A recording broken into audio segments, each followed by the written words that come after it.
Let me ask you something. How much did your outfit cost today? Now, what if I told you that behind that price, there's a whole story you probably never thought before? Because every product we buy, every coffee, every phone, is part of a business system that involves families, prices, cities, and even children.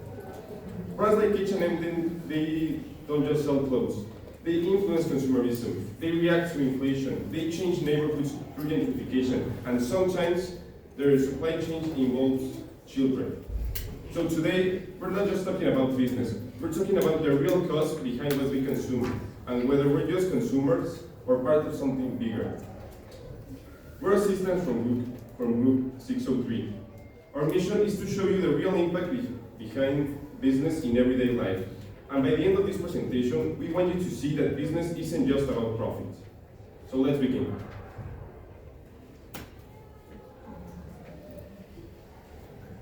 Let me start with a simple comment. Do you think you have a higher social status and the others a lower one due to the clothes? Do you think you're superior because you buy in Gucci and only be careful with the dog? Good afternoon. My name is Moises, and with my partner Annie, we'll be introducing the topic of consumerism, using H&M as a real-world example. We'll talk about all the topics that are behind the price tag, so let's begin. To begin, let's define consumerism. Consumerism is a social and economic ideology that encourages the constant purchase of goods and services, often beyond basic needs. It links consumption to ideas like happiness, success, identity, and social status. In a consumer society, what we buy is not only about necessity, it becomes a way to express who we are.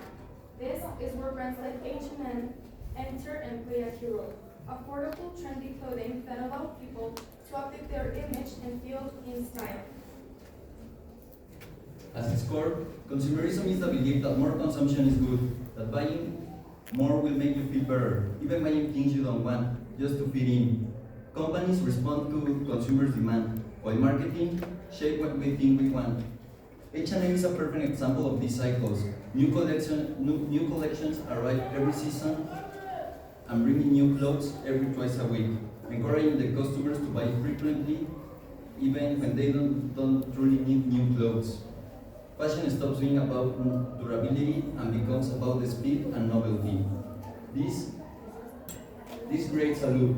First, you see the product catches your attention, and then you want it. Then you buy the product, and when the product is out of fashion, you discard it. And then this loop repeats. The advertising reinforces the idea that happiness and confidence come from keeping up with the trends, whether it's a phone, shoes, a bottle like Stanley, or even a new outfit. To better understand how we got here, it is important to look at the historical development of consumerism. It first expanded during the 20th century, especially with industrialization and mass production, which meant that products could be produced faster and cheaper, making them more accessible to the growing middle class. After World War I, consumption became a symbol of progress. In the 1920s or so, products like cars and household appliances represented success and modern life. Following World War II, this culture spread globally, thanks to television advertising, shopping malls, and planned obsolescence. What I mean by obsolescence is products that were designed to be replaced quickly. Then, by the late 20th century, globalization allowed brands like H&M to produce clothes cheaply overseas and then sell them worldwide. Today, fast fashion and online shopping have taken this model to its extreme. But all this expansion would not be possible without advertising and media. From traditional ads that you watch on your TV to social media influencers, consumers are constantly frequently to the messages that promote buying more as normal and even necessary. H&M's marketing promotes this normal buying by creating urgency. How they create urgency with limited collections, collaborations that maybe you won't see again, seasonal trends, and low prices that make clothing feel disposable. Social media intensifies this pressure, turning consumption into a public performance. The future becomes content, and trends change faster than ever. These patterns of consumption have serious environmental impact. The high demand requires an enormous amount of raw material, contribute to deforestation, water depletion, mining, and finally fossil fuel extraction. The fast fashion industry, including H&M, relies heavily on cotton, synthetic fibers, and chemical dyes, all of which place heavy stress on our ecosystems all around the world. Additionally, because clothes are produced very cheaply and are replaced even quicker, millions and millions of garments are being discarded after only a few uses, which increases textile waste worldwide. In addition, manufacturing and transporting all these products generates a lot of pollution and greenhouse gas emissions that contributes to the climate change and also to the environmental harm. The fashion industry alone produces more carbon emissions than the international flights and the maritime shopping combined. This follows a take-make-dispose model. This refers to the companies that take the raw materials to make the trend products that the consumers demand, and at the end of the life cycle of these products, the proper consumers dispose the product. All of these products, or the majority, end in landfills. These landfills are filled with all the clothes and the trend products, take decades to decompose, and also the microplastics from the other products and ends up in rivers and oceans. Now, beyond the environment, consumerism also has social and psychological effects. Research shows that when happiness is tied to material possessions, people will definitely experience increased anxiety, dissatisfaction, and constant comparison with other people based on what they have and what they own. Because clothes are produced as fast fashion, this raises a lot of ethical concerns. Since low prices often depend on poor working conditions and low wages in countries that are producing all these clothes. This relates a lot to child labor, which we will explore further in the next sections of this presentation. To close with the topic of consumerism, the consumerism presents itself as a path to fulfillment, but often results in waste, inequality, and also in environmental harm. Brands like H&M illustrate how modern consumer culture works: fast trends, consistent demand, and hidden cost. We don't see what is behind the price tag and all the process to elaborate this.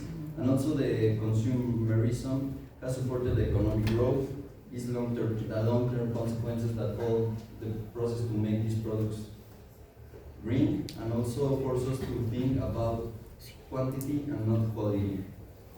Also, as consumers, we can make some good choices to stop the consumerism and also promote the environmental health, like choosing quality, supporting ethical brands, buying less products when we don't really need them, and also questioning the messages that we are constantly shown. And also a final message: when we buy more and more of these products, the companies need to respond to this high demand, and they also need more raw materials. The raw materials are materials that are limited in our world, and we maybe won't have more in some time. With the scarcity of this product, of these materials, the prices of the materials rise, and also the companies can afford them. And with this, I would like to pass to our next topic.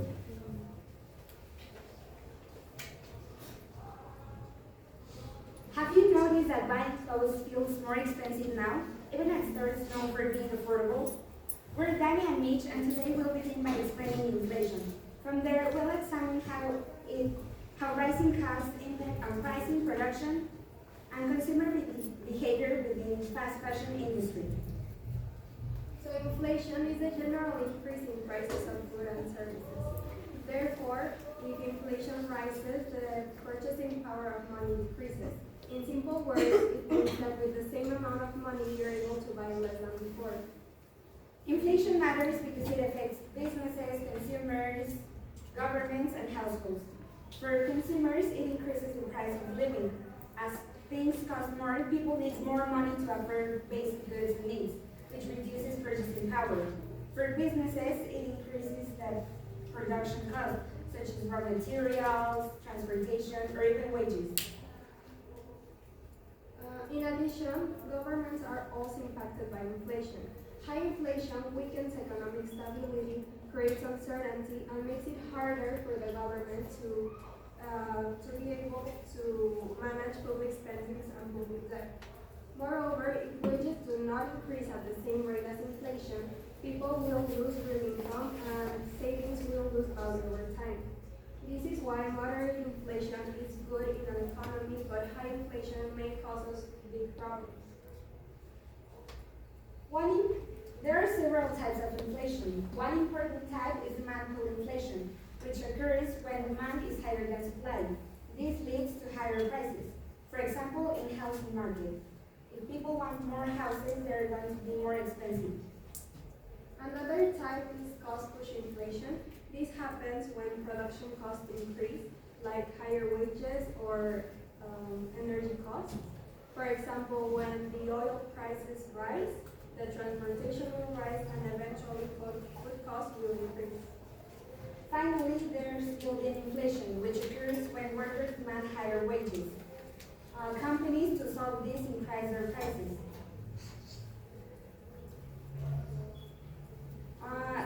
One major cause of inflation is an increase in the money supply. When there's more money circulating in the economy, people tend to spend more, which leads to rising prices.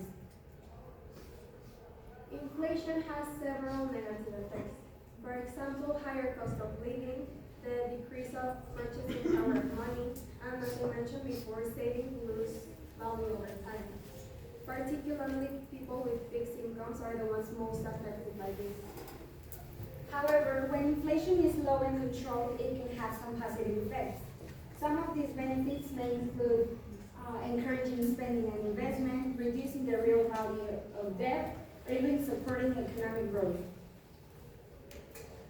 Inflation can be measured by several ways. The most common one is the CPI, the Consumer Price Index. This index tracks the changes in the basket of goods, products, and services such as housing, clothing, transportation, and more. And other measurements are the Producer Price Index, the CPI, and the annual inflation rate. Governments and central banks use different tools to control inflation. Through monetary policies, banks usually raise interest rates and controls money supply in the economy, while fiscal policies are used in the government to control public expenses and taxes that are applied to us. A clear life example of inflation can be seen in the fast fashion industry. Companies such as H&M have the objective of producing large amounts of clothing and sell them at a really low price. But inflation has made this process more expensive. Due to rising production costs such as raw material, transportation, or wages, companies like H&M are facing what is called cost push inflation. This is why in these companies were used to be so affordable and now are becoming more expensive. This means that people pay more for basic items such as t-shirts or jeans, and sometimes these products may even stay in the same quality or decrease, but the price will continue rising. Inflation varies by country and is influenced by global events. For example, energy prices and supply chain issues play a major role, which is why it is important to control inflation. In conclusion, inflation is a natural part of the economy, but we must be careful to control it in order to avoid negative effects. Overall, low inflation indicates a healthy economy, while high inflation can lead to instability. Therefore, it's important for businesses and the government to understand what inflation is to make a better financial and economic decisions.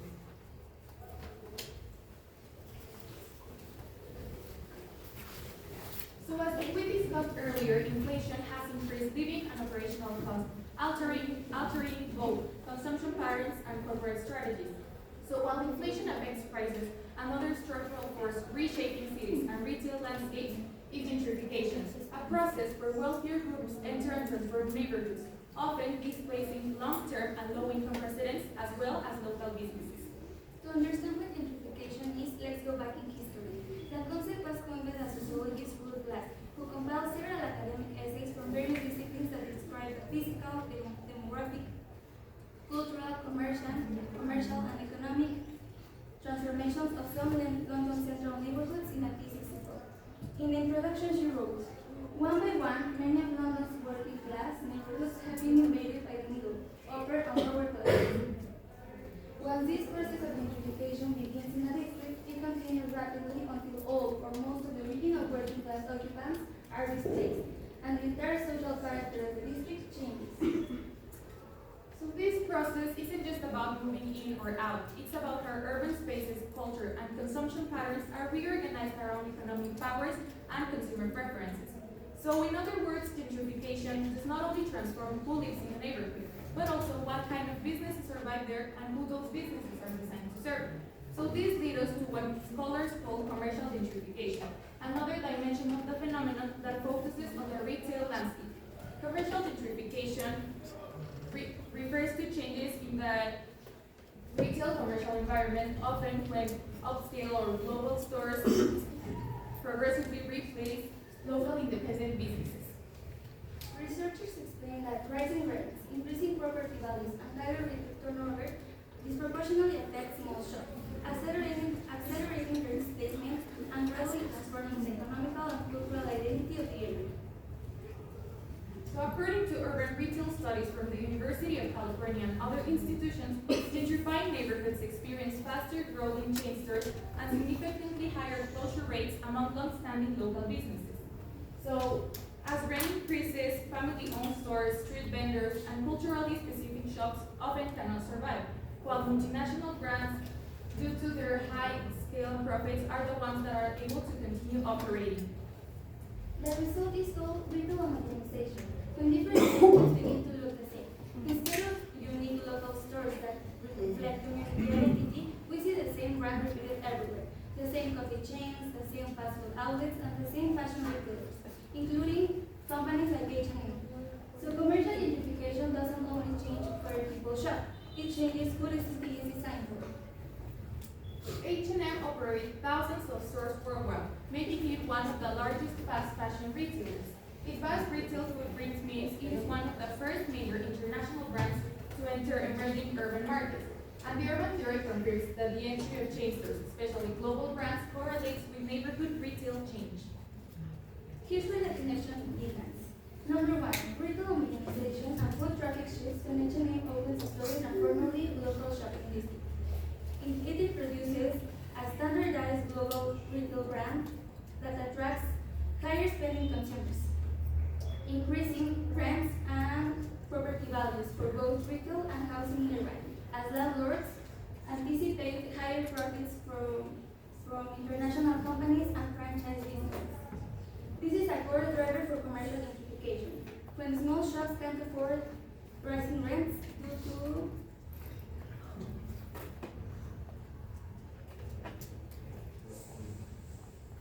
the international companies and are displaced. Number two, large international stores send signs to investors and developers that this neighborhood is ripe for upscale consumption. As a result, property developers may acquire buildings, renovate them, and market them to wealthier residents and new retail brands, often accelerating displacement and rent increases. And the last one, cultural shift retail isn't just economic, it's cultural. Independent shops often reflect local identity and social networks. When an international company like H&M dominates the landscape, it can weaken the cultural uniqueness of a place, making it less accessible or meaningful to long-term residents. All of this reflects a broader dynamic in commercial gentrification. The real economic context. Urban economics highlight that gentrifying neighborhoods experience faster growth in retail establishments and higher closure rates for incumbent local businesses than gentrifying areas. Although this trend is well documented in general retail studies, it aligns with a pattern that global brands like H&M often deepen inequality and often reshape food and city service. So while H&M doesn't really cause gentrification on its own, its presence often accelerates commercial gentrification, shaping rent increases, shifts in neighborhood consumer profiles, the displacement of local businesses, and less affordable retail for existing residents. We can now connect this back to consumerism and inflation. As inflation rises, consumers see value, often looking for companies like H&M because they offer lower prices and trend-driven fashions.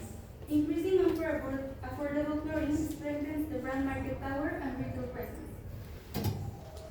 But this dynamic also reinforces a cycle. First, global brand presence increases demand for commercial space, then property value rise in desired shopping districts, and at the end, local retail and residents are pushed out. So H&M's growing footprint in urban centers can contribute to commercial gentrification by altering retail landscapes and pricing dynamics, reinforcing consumption patterns intensified by inflation. So these processes, though operating in different contexts, are connected through an international global economy that influence how we produce, consume, and sell fast fashion, and ultimately lead us to the critical issue of labor practices behind those garments.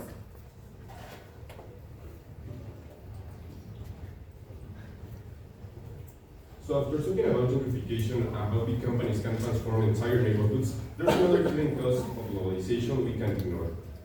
Because behind low prices and trendy clothes, there's a reality that usually stays invisible.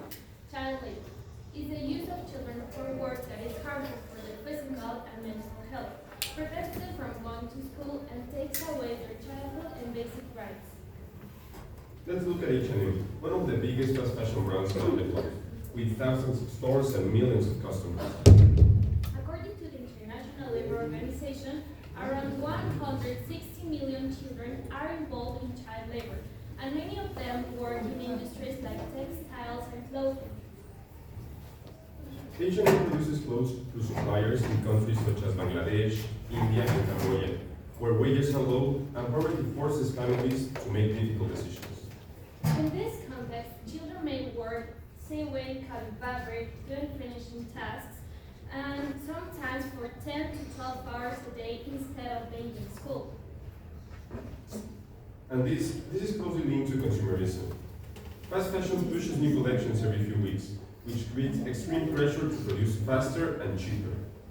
H&M states that it has a zero-tolerance policy against child labor and that it audits its suppliers. However, reports show that monitoring every factory and subcontractor is very difficult. So even if child labor isn't always direct, it can still appear deep inside the supply chain, where the control is weaker. That's why child labor isn't just a problem of one brand or one country. It's a global issue connected to business models and consumer behavior. And this brings us to an important point. If our demands help sustain the system, Then our choices can also help change it. next we'll share some actions and how governments, companies, and consumers can help reduce child labor and promote ethical business practices.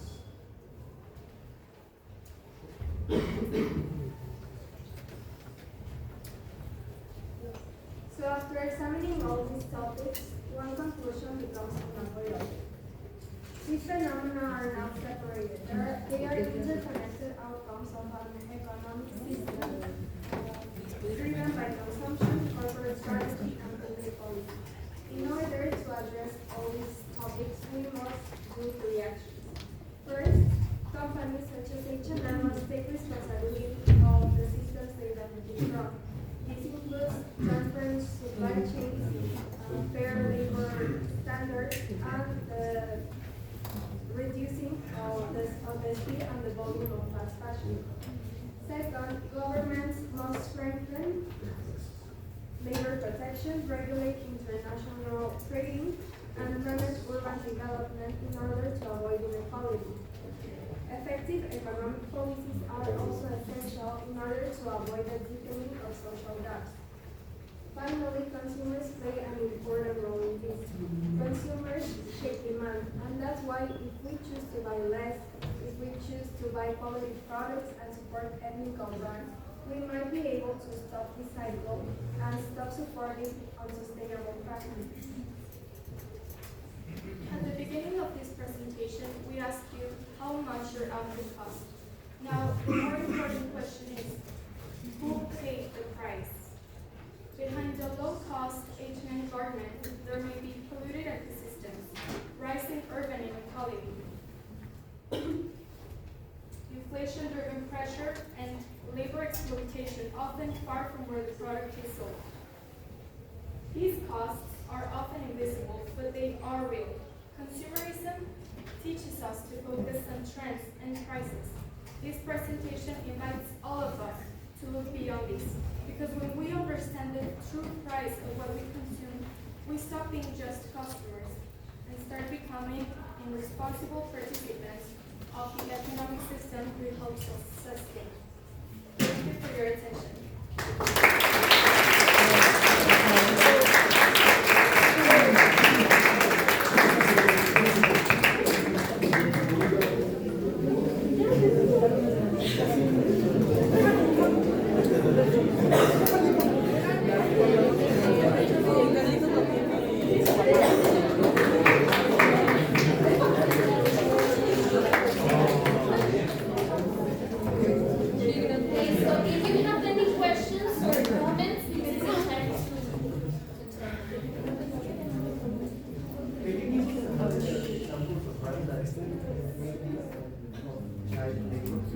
There are several kind of brands, for example, Adidas or Nike. Silence, please. Temu, as you may know, or Shopee, China, of course. Those are all examples of companies that don't respect this kind of child labor rights. Any other question? Well, I want to say this was an outstanding presentation as it showed many factors. It featured many factors which have to do with damage caused by excessive consumerism and some problems such as child labor, which are derived from it. I love the way you successfully took us through it all by completing every single one of these factors. Congratulations, very professional. And I want to highlight Ms. Elizabeth